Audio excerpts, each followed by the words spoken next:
ओम तव कथामृतं तप्तजीवनं कविभिरीडितं कल्मषापहं শ্রবণমঙ্গলম শ্রীমদাততম ভুবি গৃণন্তি ये পুরিদা জনাঃ। শ্রী ভগবানের অশেষ কৃপায় আমরা সমবেত হয়েছি শ্রীমদ দর্শনের প্রথম খণ্ড থেকে পাঠ এবং আলোচনার উদ্দেশ্য নিয়ে। আমরা বিগত দিন যে অধ্যায়টি পড়ছিলাম সেই অধ্যায়ের শীর্ষক হচ্ছে ঈশ্বরকে না জানাই অতি বড় দুঃখ। এই আলোচনার শীর্ষকই বুঝিয়ে দিচ্ছে আমরা ঈশ্বরীয় বস্তু সম্পর্কে কি করে জানব এবং আমাদের জীবনের যাবতীয় দুঃখ, যাবতীয় বেদনা যে ভগবানকে না জানার কারণে সেইটির কথা বারবার আমাদের মনে করিয়ে দিতে চাইছে। এইটি আমরা আলোচনা করছিলাম। বিগত দিন ঠাকুর এই শ্রীম আলোচনা করছিলেন। লক্ষ্মণ জেলায় এক সাধু বসে আছেন গঙ্গা তীরে। আমরা জিজ্ঞাসা করলাম, কি করছেন মহারাজ? সাধু উত্তর দিলেন, এই গঙ্গা দর্শন করছি আর গঙ্গার বায়ু সেবন করছি। এই বায়ু পেটে গেলে পেট সিদ্ধ হয়, শুদ্ধ হয়, শরীর মন উভয় পবিত্র হয়। এত মহাত্মা গঙ্গার। তাই ঠাকুর বলতেন, গঙ্গাবাড়ি ব্রহ্মবাড়ি, কলিতে সাক্ষাৎ ব্রহ্ম। ব্রহ্মের প্রকাশ যেরকমভাবে যেভাবে এসেছে, সবচেয়ে ভালো প্রকাশ হচ্ছে ঈশ্বরীয় রূপের মধ্যে।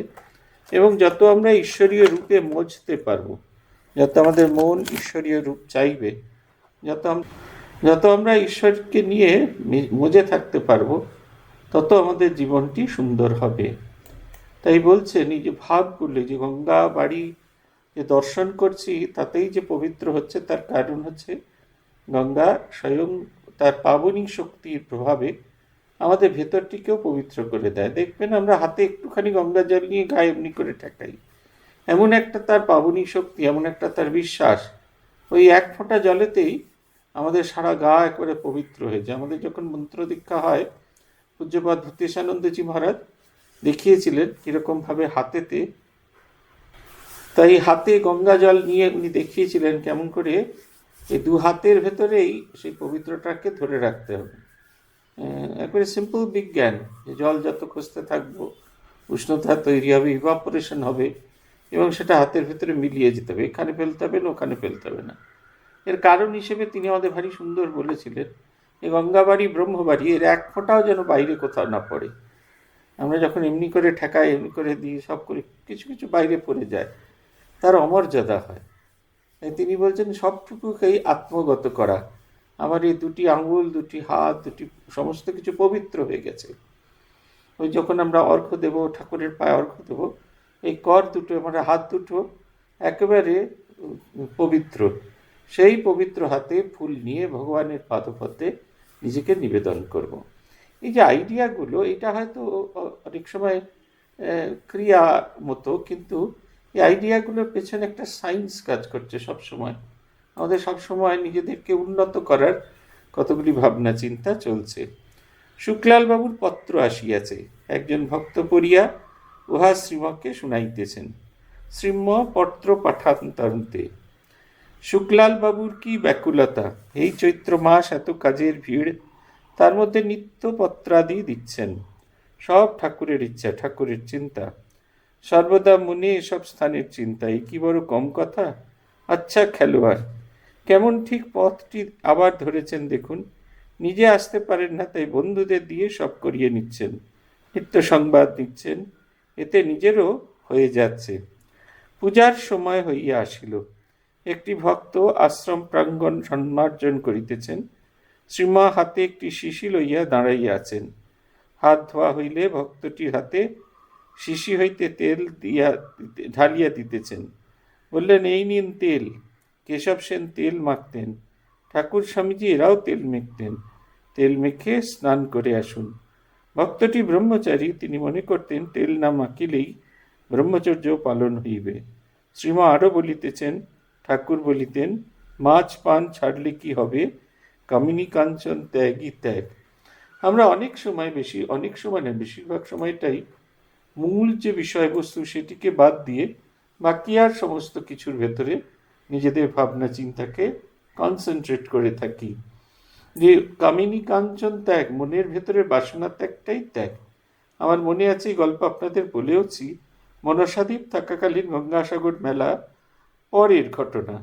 তখন ওখানে আমাদের গঙ্গাসাগর মেলার গঙ্গাসাগরে মাঘী পূর্ণিমা স্নানটি অত্যন্ত গুরুত্বপূর্ণ এবং পবিত্র বলে কল্পনা করা হয়।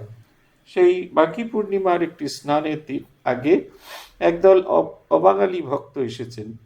তারা সব দর্শন টর্শন করে এলেন দুপুরবেলা। তা আমরা বললাম, আপনারা যদি প্রসাদ পান। তারা কেউ প্রসাদ পেতে চাইলেন না। কেন?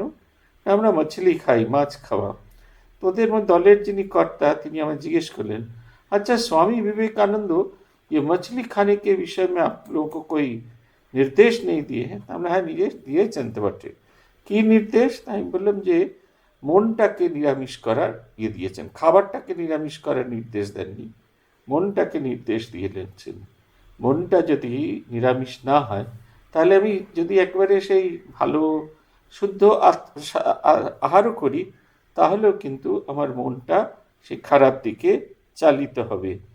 তাই যে বাহ্যিক এই এগুলোর কোথাও কোথাও ক্ষেত্রে খুব প্রয়োজনীয়তা আছে, কিন্তু বেশিরভাগ ক্ষেত্রেই অপ্রয়োজনীয়। মন তৈরি হয়ে গেলে এগুলোর আর প্রয়োজন নেই। তেল দিচ্ছেন, বলছেন মাথায় তেল দিয়ে করুন। বিদ্যাসাগর মশাই জানতে চাইছেন রামকৃষ্ণ পরমহংস কেমন পরমহংস। মাস্টারমশাই বলছেন এবং বিদ্যাসাগর মশাই অবাক হয়ে যাচ্ছেন, শুনছেন। তিনি তেল মাখেন, খাওয়া দাওয়া করেন এবং রানী রাসমণিদের বাগান বাড়িতে তাদের দেওয়া বিছানাপাতি ব্যবহার করেন। গদিতে শোন, তোষকে শোন, বালিশে মাথা দিয়ে শোন এবং মশারি খাটিয়ে শোন।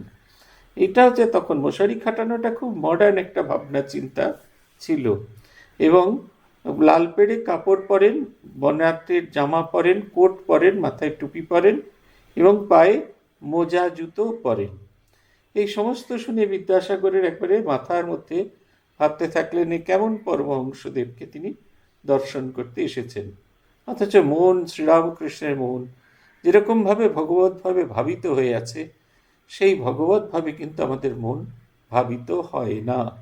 কি অপূর্ব চিন্তা! আমার মাঝে মাঝেই ঠাকুরের কথা মনে হলেই এই কথাটা মনে হয়। বাহ্যিক দিক দিয়ে আমাদের চেয়েও মডার্ন তিনি, ইয়া বলছেন, কত রকম কি বলছেন, কিন্তু একেবারে আমাদের চেয়েও কত মডার্ন তিনি।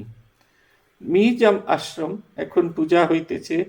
গোলাপাদি সুগন্ধি পুষ্পে শ্রী শ্রী ঠাকুর ও বালগোপালকে সজ্জিত করা হইল, আর সুগন্ধি ধূপ এবং ফল মিষ্টি নিবেদন করা হলো।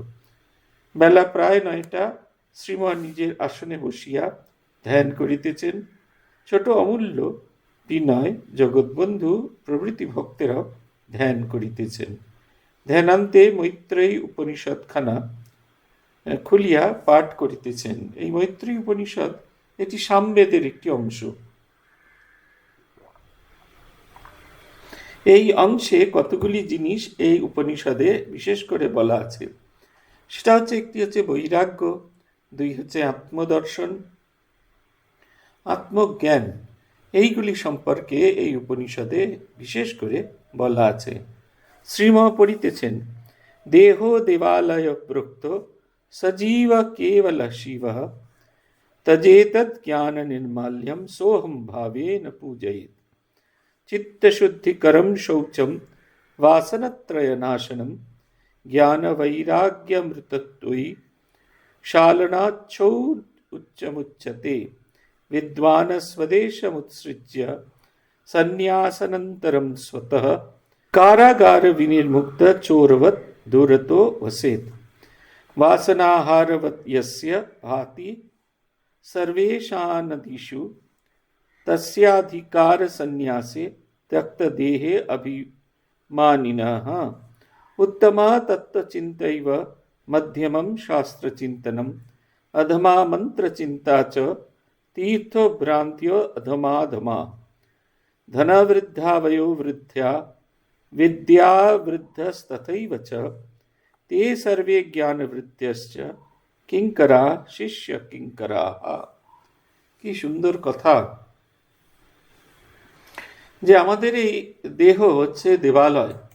সেই দেহ দেবালয়ের ভেতরে, তার ভেতরে অন্তর্নিহিত যে জীব, সেই ভগবান, এটি ব্যাখ্যা করতে গিয়ে বলছেন এখানে শ্রীম, ঠাকুর বলতেন ভক্তের হৃদয় ভগবানের বৈঠকখানা, ভক্তের দেহ হচ্ছে মন্দির, এখানে তার পূজা হয়। আবার বলতেন বাসবদ্ধ জীব পাশমুক্ত শিব, বাসনাই পাশ, বাসনা থাকলে বন্ধন বাসনা ত্যাগ হয়ে গেলেই মুক্তি। এটির কথা বারবার এখানে বলে দেওয়া হচ্ছে। বলছেন দেহ দেবালয় প্রকট সজীব কেবল শিব, তজেতদ জ্ঞান নির্মাল্যম সোহম ভাবে ন পূজয়ত। আমরা যদি এই যে শরীর এইটিকে যদি দেবালয়, এর অন্তরে যে দেবাদেব বসে আছেন সেইটির কথা চিন্তা করতে পারি, তাহলেই আমরা পূজা করে যে পবিত্রতা হবে তা এই দেহ এবং তার চিন্তাকে পবিত্র করার মধ্যে থেকে সেই একই পুণ্যফল লাভ হতে পারে।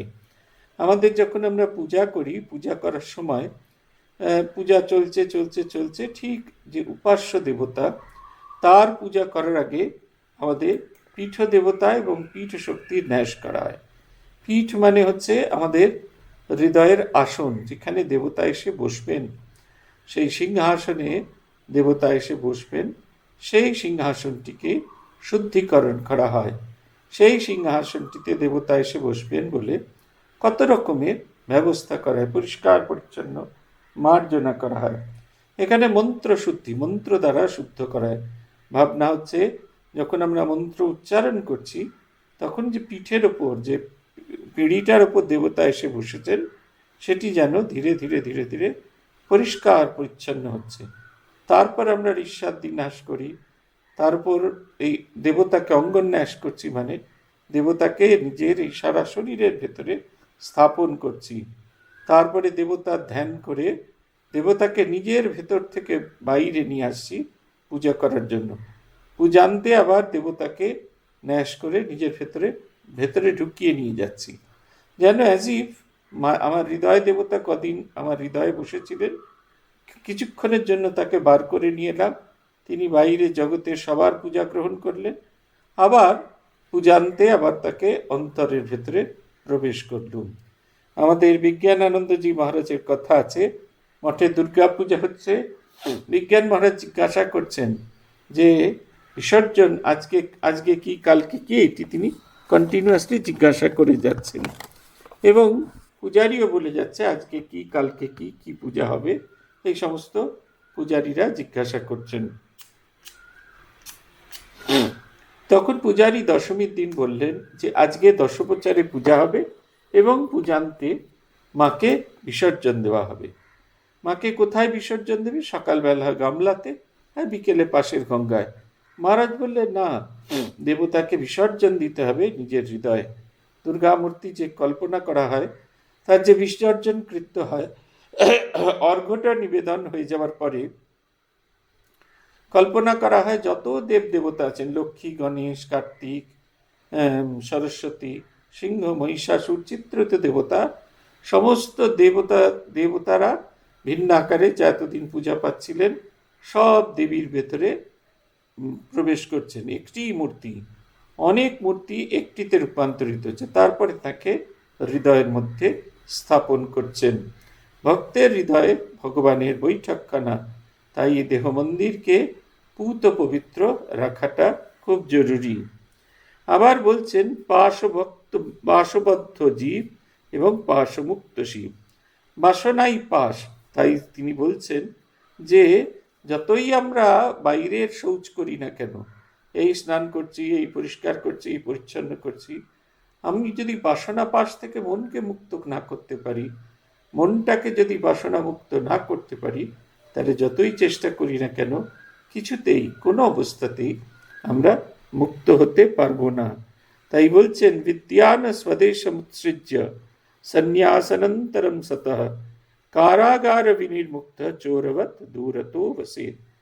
যেরকমভাবে কারাগারের ভেতরে চোর থাকে, ঠিক সেরকমভাবে আমরা যদি আমাদের দেহ মন্দিরের মধ্যেই এর ভেতরেই আবদ্ধ হয়ে থাকি, নিজেদের সংস্কারের মধ্যে আবদ্ধ হয়ে থাকি, তার থেকে কিছুতেই বেরিয়ে যেতে পারবো না।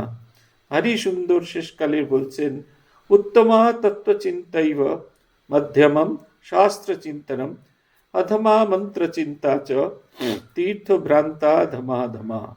4 রকমের সাধকের কথা বলছেন।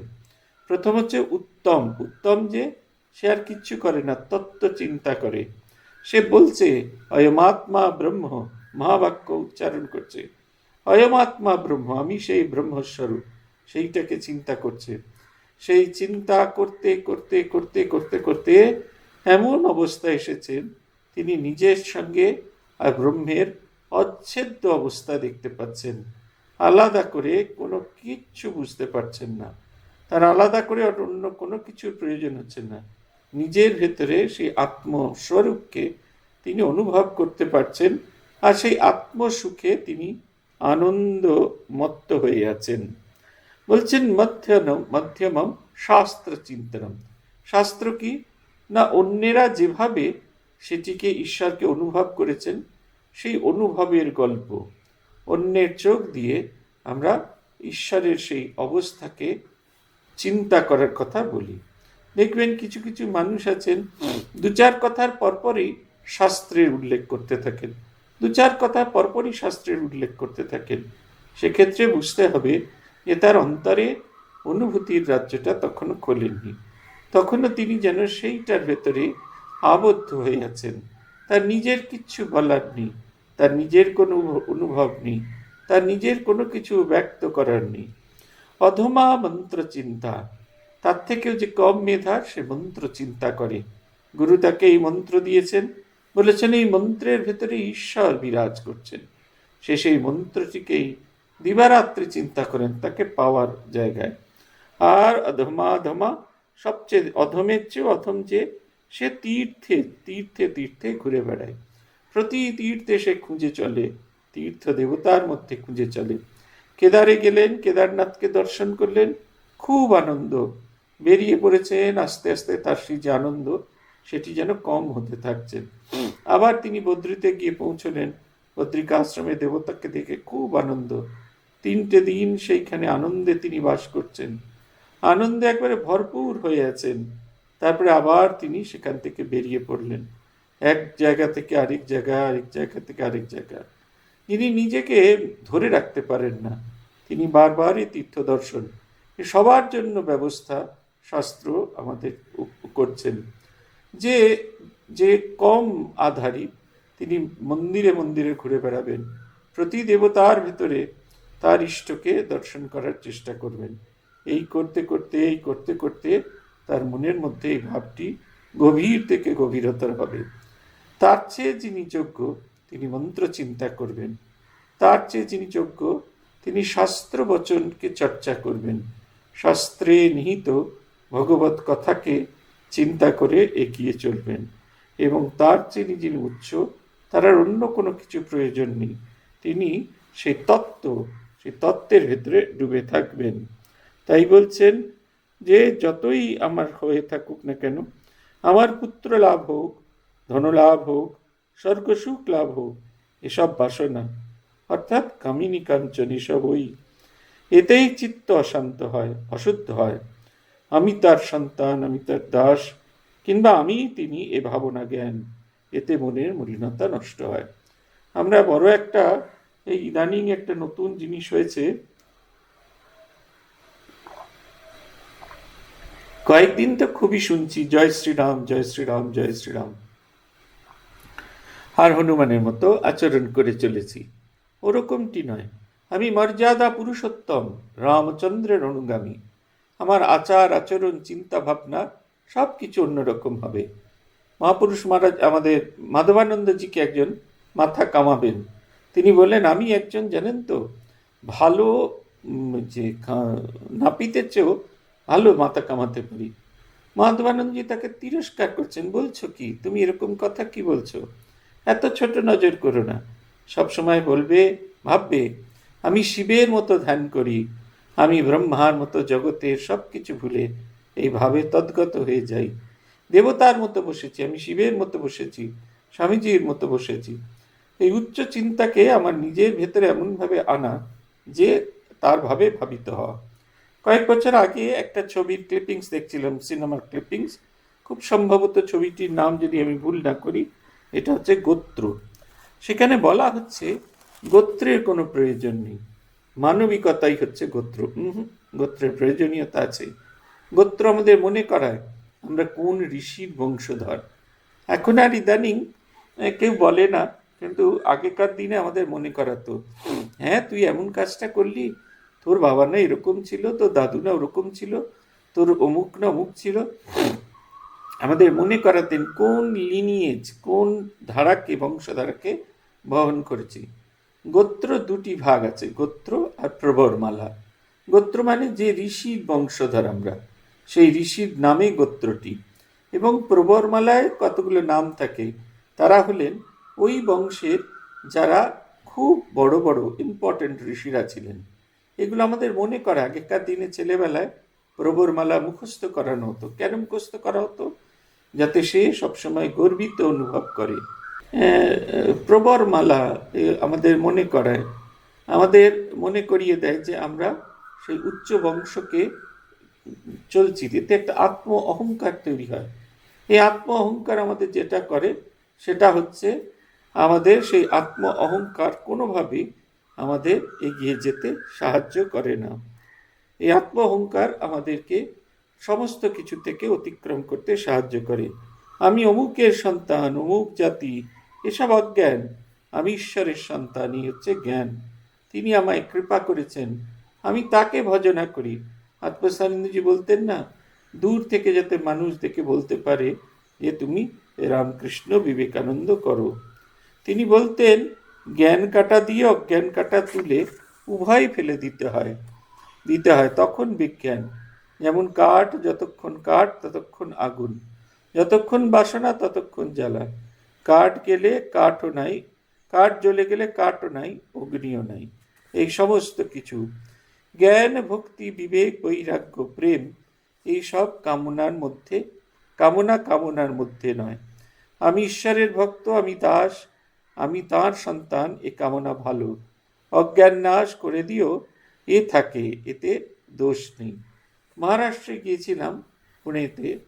পুনে থেকে আরেক জায়গায় যাবার কথা হয়েছে, একটি গড় দেখতে যাব। কয়েকজন আমাকে বাস স্ট্যান্ডে পৌঁছতে এলেন, পুনে আশ্রমের স্বেচ্ছাসেবক। তখন তাদের খুব সুন্দর স্বাস্থ্য। আমরা শিবাজি মহারাজের গুরুদেব গুরু রামদাসের গড় দেখতে গেছি। তারা আমাকে পৌঁছতে যাবে।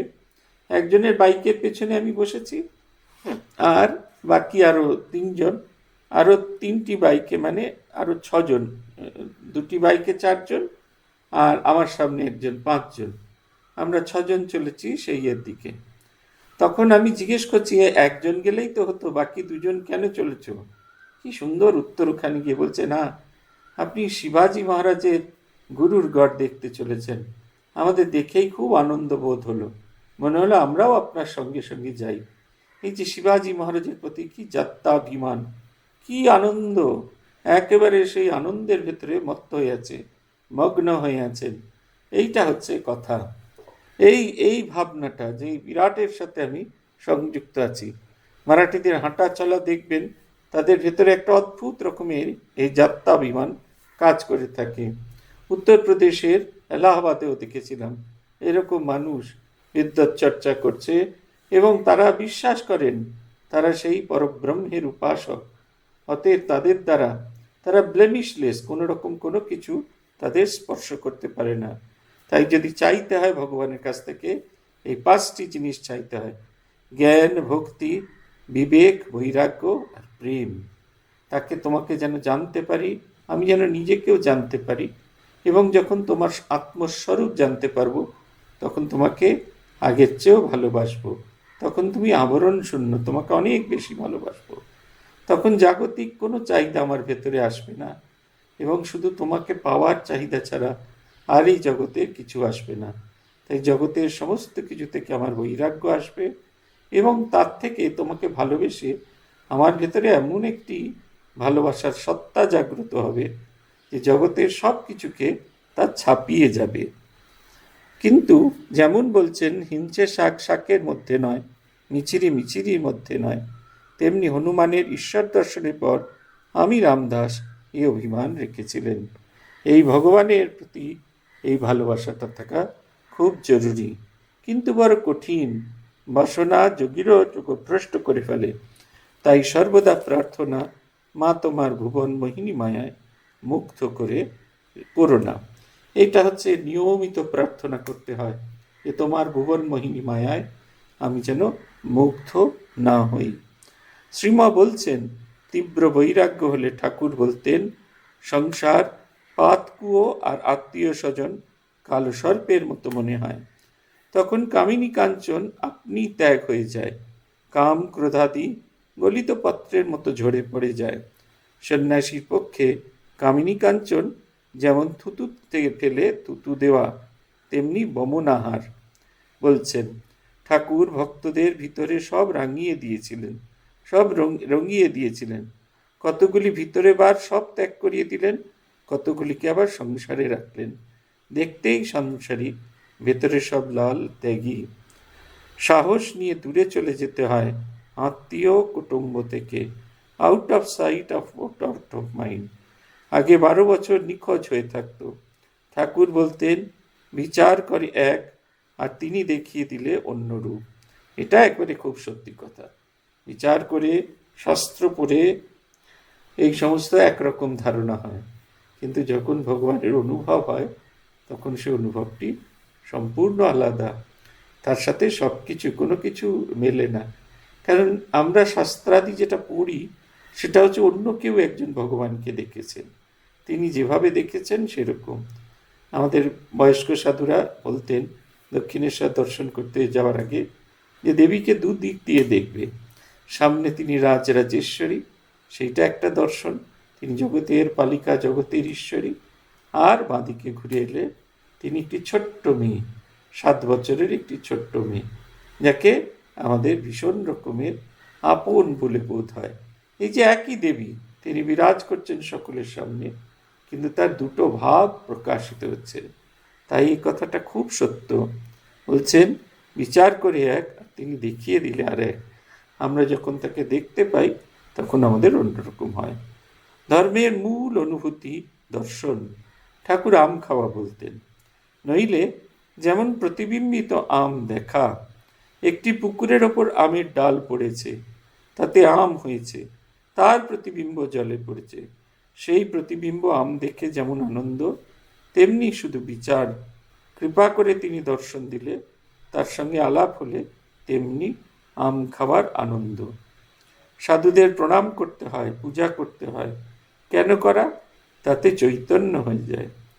ঠাকুর বলতেন, ঠাকুর কেশব সেনকে বলেছিলেন এই কথা, জ্ঞানবৃদ্ধ কিনা, তাই বলে গোপী ভর্তুশ্চরণা কমলয়োর দাস দাসানুদাস, একেবারে সম্পূর্ণ। তাকে দর্শন করলে আর অন্যরকম কোনো কিছু আসে না। তখন সমস্ত কিছু থেকে সবার কাছে সবাইকে বিরাট বলে মনে হয়, এবং তখন মনে হয় আমি সকলের দিন, আমি সকলের হীন। অনেকে এটা অভ্যাস করেন, আচরণও এটা করেন, আমি কিছু জানি না, আমি কিছু জানি না, আমি কিছু জানি না। আমাদের বিদ্যাসাগর মহারাজ আছেন হেডকোয়ার্টার্সে, উনি 2 ভক্তের কথা বলেন। তারা আমাদের স্পেস রিসার্চ সেন্টারের বিজ্ঞানী ছিলেন, ভূতেশানন্দজি মহারাজের আশ্রিত। তারা সমস্ত কিছু ছেড়ে ছুড়ে চলে এলেন, টাকা পয়সা সব মিশনকে দেওয়া আছে, যতদিন ধরে বাঁচবেন তার ইন্টারেস্ট তারা পাবেন, তারা মারা গেলে এটি বেলুড় মঠের কাছে চলে আসবে। তিনি মাঝে মাঝে মহারাজকে এসে বলতেন, প্রত্যেক বছর, আমি না কিছু বুঝতে পারছি না, কিন্তু এটা বেশ বুঝতে পারছি, ইন্টারেস্টটা কম হয়ে গেছে, টাকাটা যেন একটু কম কম পাচ্ছি, একটু দেখে দিন তো ইদানিং কত ইন্টারেস্ট দিচ্ছেন। বলছেন, যিনি সব কিছু ভগবানকে অর্পণ করেছেন, বেশি পেলাম আর কম পেলাম তাতে কিন্তু কিচ্ছু এসে যায় না, কিন্তু ওইটুকু তখন তার খেয়াল আছে। তখন মহারাজ খুব মজা করে আমাদের বলতেন, এরকমটা চাই না, ভগবানকে সবটুকু দিয়েছি মানে উজাড় করে নিজেকে পূর্ণভাবে দিয়েছি।